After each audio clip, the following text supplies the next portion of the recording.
Hey, welcome to the Do Good podcast. Today I'm talking to Purdeep Sangha. Purdeep is a business strategy and consultant and is the world's leader in complete strategic advising. He's an award-winning author of The Complete Man and the TV show host of Mind Your Own Business. He's also an entrepreneur, speaker, and podcaster, and he's on a mission to make this world a better place. Purdeep, welcome to the show. Hey, thanks for having me. Appreciate it. Hey, one of the things that I see, experience, and also when working with teams see is we have opportunity and potential for, I wouldn't say limitless, but I do think that we all have potential that is more than we believe that we currently have. But when we take a new idea, take a new strategy, a new business venture, or a new growth strategy, typically everything always works. I don't want to be like a delusional optimist, but things always work. If you're trying something new, a sales strategy, a business strategy, or whatever you're trying to do, typically you'll get results. The crux of getting those results I've seen is twofold. One, time, the existence of time and being persistent over that time. And two, our experience, how we face each day during that time in the execution, the implementation, the ideas that run through our head, the energy levels, the consistency. I'm curious to know how you've seen this in your line of work, balancing the human as a whole in approaching, I don't know what I want to call it, performance or peak performance or outcomes that we're all seeking to achieve. Yeah, I think that's a really good question because it really comes down to there's a strategy element, the strategy and the tactical, and then there's a performance, which you talked about. Like, how do you get up every single day and show up at your best and get through the persistence and overcome those challenges and have the energy and drive to be able to do what you're doing? This is something that I learned at a very young age. And so I've always been into performance since I was in my early teens. I was studying, you can say brain science at that time. People call it neuroscience now, but I studied at a very early age because I was fascinated by it. Because I wanted to tap into this universal genius that you could say people talked about, like Leonardo da Vinci and Einstein. And what I realized was at 17, I became a personal trainer. So I was always into fitness as well. And when I was helping other individuals get fit or try to get fit, I could come up with a plan of execution for them, a diet plan, a workout routine. And if I was there, it'd be one story. But if I'm not there, which you can't be All the time. all the time as a leader in your business or as a trainer, what I realized was 80% of the time people were not executing. And so I was very curious. Here's the plan that they need to do. Very simple steps. I'd laid it out for them step by step. Why are they not doing it? And that's really dawned on me that it was really the psychology behind that. It was really the performance and to a certain degree, the science or how their brain was operating and the support systems. For example, do they go back to a spouse or a family member who just doesn't care about eating healthy? Because we know that spouses, for example, who eat unhealthy or overweight, or if you have a spouse who's overweight, your chances of being overweight go up dramatically by like 10 times. It's huge.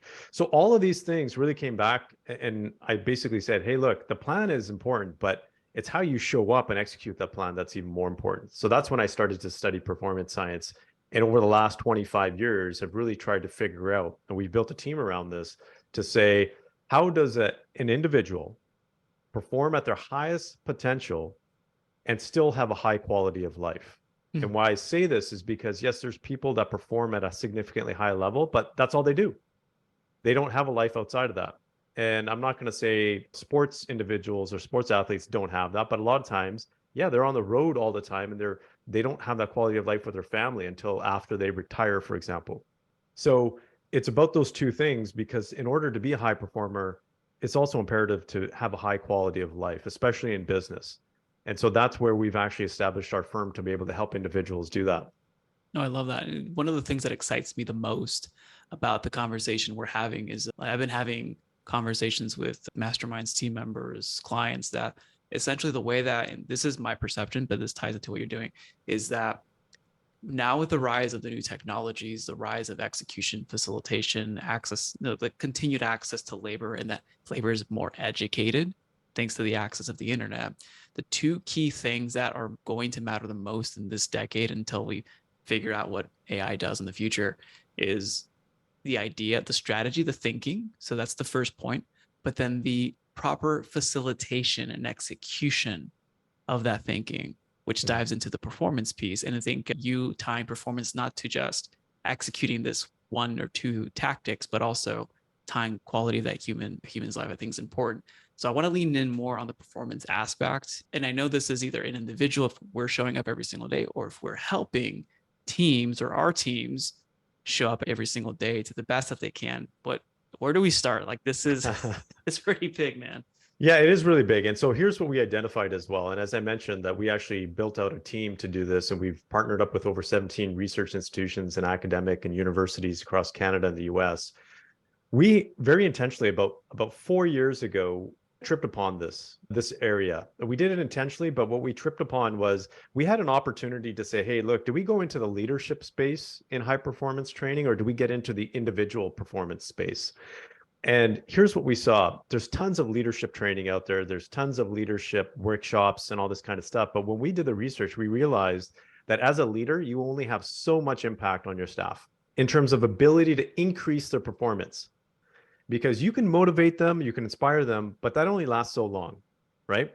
But here's why leadership is important. I'm not saying it's not important, but it's important for the reason that if you're a crappy leader, you can demotivate staff, you can kill performance completely.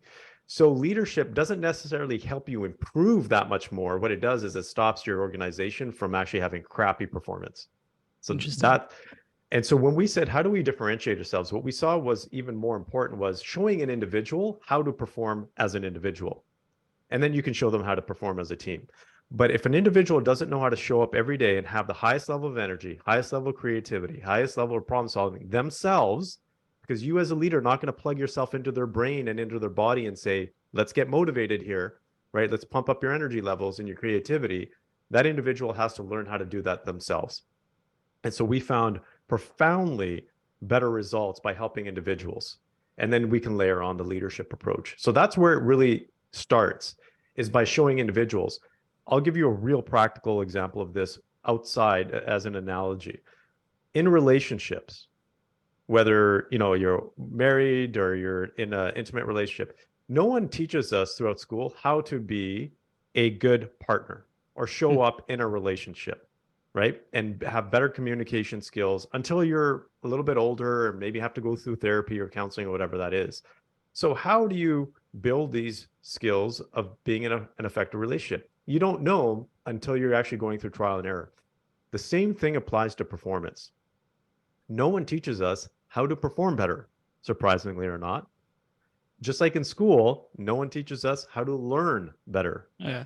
So these skills are not taught to us. And so we've developed a program. It's what we call ultra performance, because it's an acronym, to actually show when you're looking to perform, here are the 5 elements that are required to be able to perform at your highest potential. And so when we've done our research, and we've done research with over 4,000 professionals, is that most people are operating between 50 to 70% of their potential. Okay. Wow. Yeah. Well, let's slide because you're focusing on the human first. So that's I want to recap that we're focusing on the human first. From there, you can influence others or the team, but it has to start with the human first. I found it pretty interesting that leadership is not sinking the ship; it's just keeping a maintenance mode, right? But if you really want to have breakthroughs, it's focusing on individuals. Now, obviously, we have to start with ourselves, in my opinion, before you can give. I'd love to dive into the 5 frameworks, Sure. the 5 steps. Just on that note too, like we recently did some work with an organization that said we want our teams to collaborate better. And our teams, we have silos, they're not working well with each other. What we identified within that organization was the performance was low, but also because of the high burnout rate. And so what we identified within that organization was that these people don't know how to be high performers. They're working longer hours, but they're not actually performing better by working long hours. And guess what? How is your team going to collaborate and work better if you have people on their team that are just feeling down and out? That's not going to happen. So we have this false conception. A lot of organizations do this, where they do team building and team training and leadership training without realizing that if that person is not feeling good as an individual and they don't know how to deal with that, It's a waste. it's a waste. So I just wanted to add that point in there because that's very important. So when it comes to ultra performance, what we identified, and it's simply to make it easier for people to understand and execute and create a framework around that, is that there's 5 elements to performance. The first one is, so ULTRA is an acronym. The first one is unwavering inspiration. The second one is what we call legendary skill advancement. The third is tenacious execution. So what you talked about, the execution aspect. The fourth is rapid innovation. And the fifth is what we call active sustainability. So I can quickly go through each element. And the first one, as I mentioned, was unwavering inspiration, which is essentially having the inspiration to get up and do what you do every single day. So it's having the energy and the drive to do it. And there's elements within that you need to have to be able to do that, because it's like fuel. Inspiration is fuel. And you need to have that fuel because we all come up against problems. We all come against challenges, especially in business as entrepreneurs. And if you're not inspired, guess what? You're not going to be able to be as creative to be overcome these challenges. That's a problem that we see day in and day out. And again, this is a misconception of leadership. Leaders can only inspire you to a certain degree. You need to be able to inspire yourself day in and day out. Intrinsically, yeah. External versus internal. Exactly. So that's the first element, and there's a number of things within that. But the second element is what we call legendary skill advancement, which is if you're going from point A to point B, what you need to do is advance your skills to be able to get to point B. And so it's not just about the strategy, it's about me as an individual. What skills do I need to learn to be that individual who's already at point B? And how do I accelerate that learning curve or shorten that learning curve, that time? Is that really possible though? Like Absolutely. There's some things that obviously the answer is yes, but like I would love to dive into like that chunk of accelerating learning versus just cramming information. Sure. Yeah, no, absolutely. Because this is something that I came across at a very young age. So in my academic, you can say, life, I had a photographic memory, for example. I taught myself how to do that, speed reading, for example, all these different things that were not really mainstream back then. And what ended up happening was I could go through the academic world and learn things a lot faster. I essentially taught myself how to learn things faster. Okay. So can you accelerate that? Absolutely. One of the core concepts is, for example, if you learn how to speed read, that's just a simple tactic that you can do. Okay. If you learn memorization skills, that's another simple tactic that you can use. There's basic framework that you can find out. Most people try to learn a subject without even knowing what the framework of the subject is. Okay. So here's an example. If I want to learn, I'm going to use marketing, for example. What I would do is say, who are the best marketers out there? And how do they chunk down marketing? And typically most marketers have a framework. And if you find consistency in the frameworks and say, these are the 4 elements that make up good, effective marketers, then you start learning those 4 elements, because that'll make up 80% of your ability to do or be effective in that area. Most people don't even do that research. They just start trying to figure out from point A, what do I need to learn here about marketing? But if you find out what the foundation is, you can actually accelerate your learning. And so there's these different elements that you can do to learn faster, and these tips and hacks, you can call it. For example, if you're having late nights and you're not sleeping well, you're not going to learn as fast. That's already given. We already know that through memory consolidation at the end of the night while you're sleeping. So we implement these systems and show people, hey, look, if you could take what would normally take you 3 months to learn, we can help you shorten it to 2 months. Well, then you've just basically accelerated your learning curve, right? You've accelerated. That's realistic. That's realistic. Yeah. And so can you do it faster? Yeah, you can, once you learn the techniques and become a master of it. So for me, I can learn things a lot faster than it would take the average person, just because I've taught myself how to do that. I like that. Okay. And so people can learn that as well. So that is another thing that's important, advancing your skills faster than it would normally take you. The third element is the tenacious execution element, which is all about executing, which is, what is your strategy? But more importantly, what are your daily habits, right? And how are you measuring those daily habits? And there's a number of other elements that are important, such as energy levels, your daily energy levels, because your energy levels determine your performance levels as well. If you're low energy, you have low performance. So you got to maximize your energy. That could be doing things like exercising, eating effectively, sleeping properly. That all has an impact on long-term performance. And we're not talking about short-term performance. We're talking about performing over a long period of time. It's like a marathon rather than doing a sprint, because you're hitting all the key words here: long-term, sustainability over time. Yeah, exactly. Because as entrepreneurs, you have to. So many entrepreneurs get burned out real fast or they get demotivated. And that's what bites them in the butt more than anything, right? Because once you hit that brick wall of burnout or demotivation, then you get overwhelmed and your ability to do the next thing, which is important, which is rapid innovation, really drastically is reduced. So rapid innovation is about two things in particular. How creative can you be? And so it's creativity and ingenuity, which is essentially how effective are you at solving problems? It's just those two things. The faster you implement creativity or the faster you solve problems, the better you're going to be as a performer, as an entrepreneur, or any professional or any work that you do. So it's really about how, whatever challenge you have in front of you, how fast you tackle it and how fast you basically reflect upon it so you can reiterate and change your approach. And so if you learn how to do that faster and faster, because most people dwell on their problems rather than saying, okay, how do I be creative here? Let me try this. If it's not working, let me try a different approach. Bang, bang, Yeah, bang, it's bang. the cycle. It's the cycle of education. I mean, you have to be educated to know the problems, but the execution cycle, that's the key to the innovation, I think. It's the executing, testing, and then having an iteration around that.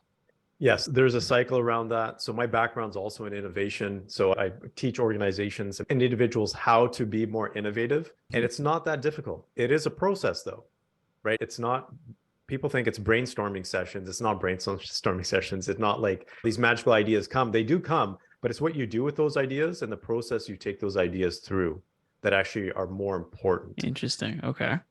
Yeah. So that's the fourth element. And the fifth element, and I like to say that all elements are very important. The fifth element is important for long-term performance because it's active sustainability. Hmm. So it's being sustainable or sustaining high performance, what we call alta performance for a long period of time, but it's an active process. It's not a passive process. For example, you need to, like, as when I say you, I'm just generalizing. A person needs to schedule their vacations ahead of time. A person should take out time, whether it's once a month or on the weekends, and schedule and say, this is what I'm going to do to just deload and relax and recoup, and it's scheduled in my calendar. And this is a priority. And I'm not going to honestly make up any BS excuses to not do it. The reason is because that is very important for recovery. Most people think that by working less, you will avoid burnout. No, it's actually not the case. It's actually recovering more. Interesting. So the consistency of that recovery, or is it the quality of that recovery, or is that the Both length of that recovery? consistency, quality, length, and type of recovery. Okay, So interesting. How do for we know like which type to schedule when? so for example, watching TV is not a recovery exercise because your mind is still active. Going for a walk is. Going for a Okay. walk in nature is even better, right? People, we talk about meditation and mindfulness. We have practitioners that teach individuals how to do that, but there's other ways to actually do that. Getting a massage, for example, is another way. For men and women, I actually got my first pedicure, I think a couple of years ago, and I was like, man, this feels good on my feet. Like this massage is awesome. I'm going to do more of this because yeah, we hold tension in our feet. And so these processes actually release, you can say, the buildup of tension Interesting. in our bodies. And that's very important. And in our minds, because if we don't Yeah. take care of our body and our mind, well, we're not going to be able to perform as well. Here's a simple analogy. If you take a look at high performing athletes, they run themselves into the ground, but here's what they do to recover. They have all of these recovery methods. They have trainers, massagers, dietitians. They have the whole team that basically makes sure that they recover faster after a game, after a practice. Very intentional, and it's very active. Like I said, it's active, it's not passive. It's something that needs to be That you're intentional. doing like you're like passive would be audiobooks or watching something or just consuming, right? Or is that Well, when I'm saying active versus passive, it's not necessarily the activity. What I'm saying is you have to be active and actually scheduling it and making it okay? intentional. Yeah. Okay, putting it as a priority. Making it as a priority. Yeah. I like this. Whereas, when you incorporate those five elements, your performance as an individual dramatically improves. You can do one thing of those five elements to improve it, but when you do all five in combination and you make it a way of living, you're able to achieve more, perform better. You don't have to work as long hours. You actually work shorter hours and actually get more done within that period of time. More intentional with your time. I like the measurement on the habit stack on measuring energy levels and then tying that back to activities or behaviors that we've done, and then intentionally focusing on deloading the stress. I know I somewhat do that, but I think not as intentional. Here's exactly what I'm going to do in terms of activities. I think this is really insightful. Activities are important, and what brings you energy might be different from somebody else. Yeah. And so finding what brings you energy as an individual is very important.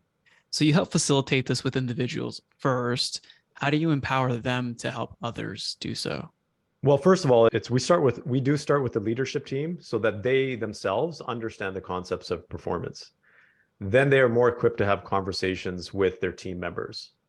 So that's essentially what we do. We put everybody through the training so that they fully understand what each element is, what performance is, and also help if we're working with organizations, how do they structure their coaching? How do they structure their measurements, their performance measurements to be aligned with this? Most people don't realize that on any given day, your performance can fluctuate by 65%. So you can wake up in the morning gung ho at 9 o'clock in the morning and be at let's just say a 9 out of 10 in performance. And by 1 o'clock, you can be a 3 out of 10, a 2 out of 10. The majority of the time, it is an internal factor. Even if something from the environment comes, unless someone says you have to leave your desk and you have to come here, that's something else. But most of the time it's like, okay, I just had lunch and I'm feeling a little bit lethargic now, or I'm getting bored of the work that I'm doing right now because I'm not truly inspired by it. I'm just going to go walk over to my coworker's desk and talk to them for a little bit. Yeah. So there's all of these internal factors, because here's something I didn't talk about, but which is very important for the third element, which is tenacious execution, is goal setting. And it's actually very important for inspiration as well. Our mind, the way our brain is structured, is that it's a goal-driven organ. It's structured basically to identify a goal and go after that goal. And if we don't set a goal every single morning in terms of what we want to accomplish, Interesting. our mind is directed in other areas. And most of the time it's based on meetings, our clients, whatever it is, our spouses, kids, and our mind is kind of all over the place. But if we have a goal in our mind at the beginning of the morning and just take 5 minutes at the end of the day and say, how did I do with that goal? You're going to find that you're going to be more focused, because focus is another important element of execution. The other thing is you may not have goals for everything, but have an objective. For example, if I go into a meeting with, whether it's a client or with someone on my team, I always identify, whether I write it down or not, an objective. What is the objective for this meeting? If there's no objective, then things go sideways and my mind doesn't stay on track. I want to dive into that because there's a few things that you mentioned, and we might get a little too nerdy on this, but one, just going back on the leadership, one of the things that I think are true is when you're a leader, you implicitly become a coach. Not do you have to be a coach to your team, but I think it's like a responsibility. And I love that you empower that way, first and foremost. On the goals setting, this one's really interesting because I've been measuring let's call it the focus, like you're calling it focus. If I set the goal for the next day, the evening before, or the day of, somehow it's amazing. Evening before, sometimes it's still like shocking, like I'm shocked, like what's going on, right? Is that backed by your research? What do you recommend based on that? Because I like to plan that day before, but I also like to do the goal setting day of. So what do you recommend? What have you seen? Yeah, I think it's so planning versus goal setting work together, but they're also two different things biologically. And here's what I mean by that. So what you experience is absolutely true. And what we've shown, and I actually did an experiment myself because I'm always a guinea pig with the research that we do. I did for 6 months, I didn't do any goal setting. When I look back and actually measure the productivity and the results, it was 62% less just by not setting goals. Like daily goals. Yeah, daily goals. And so doing that the night before is effective, but it's not as effective as in the morning. And here's why. Because there's a time lag and your brain is thinking about all these other thoughts in between, and you're having dreams and so forth. And you've taken yourself out of that mindset and that mode of when you originally wrote that goal. The whole point of writing a goal, this is backed by Stanford studies, is A, it directs your mind, but B, when you attach an emotion behind that goal, you are far more likely to achieve that goal. That's what they showed, is that the more emotions you put behind a goal, for example, if you have a goal to make $1 million and you're like, yes, I'm gung-ho, I'm happy, I'm joyful, I'm passionate about this goal, the more emotions you have behind it, the more persistent you're going to be and the more consistent you are going to be.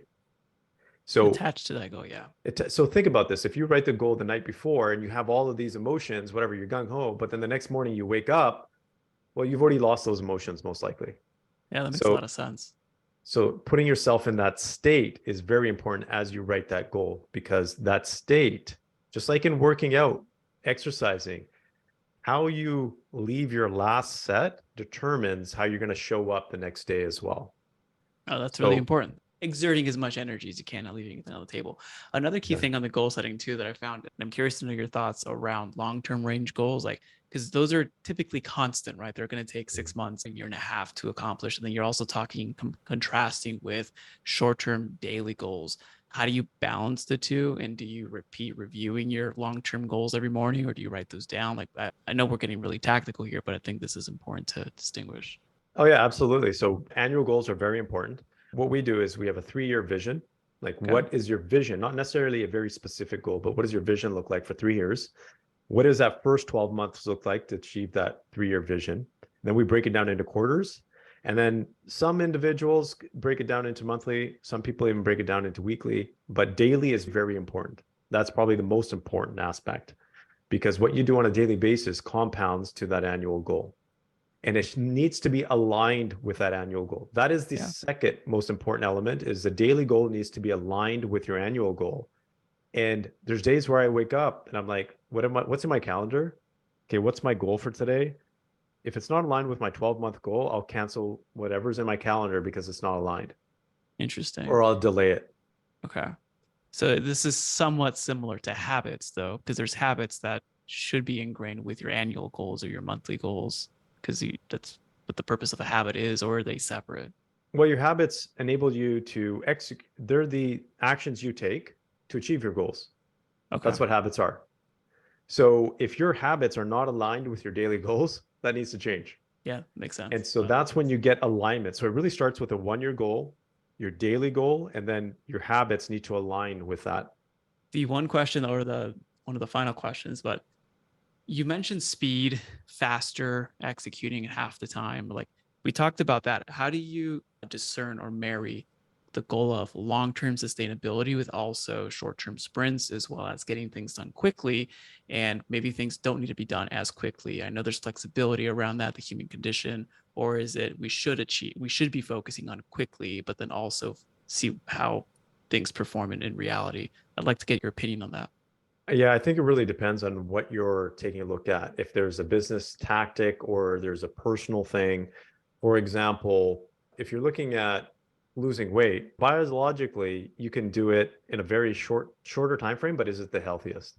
Yeah. Right? So there's a trade-off with performance. There's always a trade-off Hmm. between speed, quality as well, right?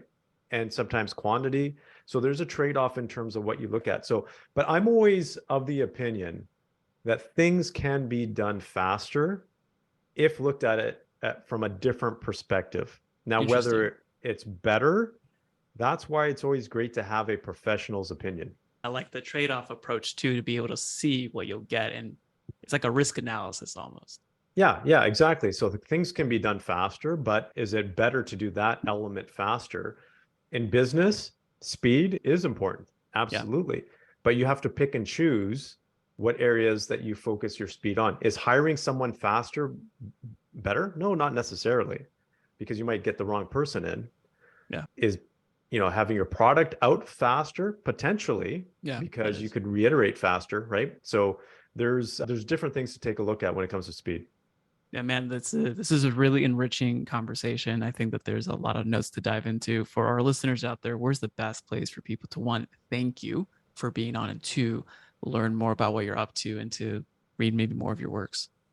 Sure. Yeah. So I'm most active on LinkedIn. You can always reach out and connect with me on LinkedIn. Please do let me know that you've listened to this episode.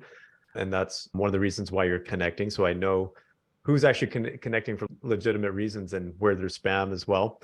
But the other one is you can always take a look at my website. We have one specifically for high performance, and that is theexeclab.com. So our business name is The Executive Lab. So it's theexeclab.com, and it gives you a little bit of information about some of the things that we do when it comes to the ultra performance side.